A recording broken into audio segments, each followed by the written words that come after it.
సింగరేణి బొగ్గు గనుల వేలాన్ నేపథ్యంలో కేంద్ర ప్రభుత్వం మొండి వైఖరిని నిరసిస్తూ దిష్టిబొమ్మ దగ్నం చేశారు. సింగరేణి కాపాడుకునేందుకు టీబీ జీకేఎస్ దశలవారీగా పోరాటం ప్రారంభించిందని ప్రభుత్వం అందులో భాగంగానే కేంద్ర ప్రభుత్వ దిష్టిబొమ్మను దగ్నం చేశారని, సింగరేణికి కేటాయించాలని ప్రైవేటు వ్యక్తులు కేటాయిస్తే సింగరేణి కార్మికులు అంతా ఏకమై దేశం మొత్తం స్తంభం చేస్తామని సింగరేణి బొగ్గు కార్మికులు హెచ్చరించారు.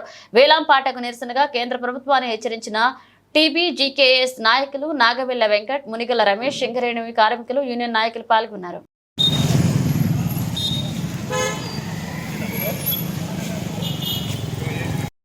ఆదేశాల మేరకు సింగరేణి బొగ్గు గనుల వేలం విషయంలో తెలంగాణ బొగ్గు గని కార్మిక సంఘం వ్యతిరేకిస్తూ మరి రాస్తా రోకులు చేస్తూ నల్ల బ్యాడ్జీలు ధరించి ఈరోజు కేంద్ర ప్రభుత్వం దిష్టిబొమ్మ దగ్నం చేయడం జరిగింది.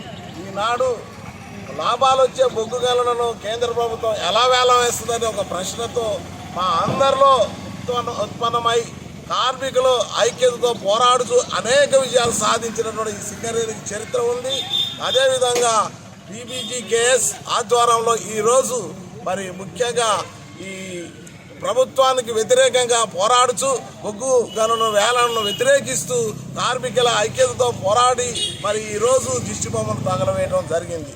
మరి ఈ విషయాలను మరి కేంద్ర ప్రభుత్వం పరిగణలోకి తీసుకొని రిజర్వేషన్ విషయంగా పరిగణలోకి తీసుకొని మా గనులను మాకే కేటాయించాలని కోరుతూ విన్నవించుకుంటున్నాం. తెలంగాణ రాష్ట్రంలో గత 10 సంవత్సరాలు కేసీఆర్ పరిపాలించినప్పుడు మరి కేంద్ర ప్రభుత్వం కూడా వేలం పాటలు తెలంగాణ బొగ్గు కార్మిక సంఘం ఆధ్వర్యంలో వేలం పాటలు పెడితే తీవ్రంగా వ్యతిరేకించి ఉద్యమాలు చేశాము. దాని ఫలితంగానే కేంద్ర ప్రభుత్వం తోకముచ్చి మరి బొగ్గు గనులను ప్రైవేటీకరణ చేసేందుకు మరి ఆ రోజు మరి వెనకకెళ్ళింది.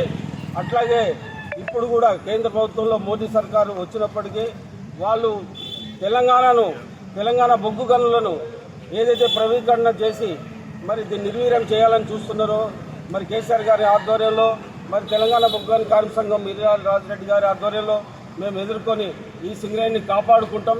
ఖచ్చితంగా ఈ సింగరేణి బొగ్గు గనులను ప్రైవేటీకరణ కాకుండా పోరాడతామని తెలంగాణ బొగ్గు గని కార్మిక సంఘం తరఫున మేమందరం కూడా ఉద్యమాలు చేస్తామని ముందుకు వెళ్తున్నాం.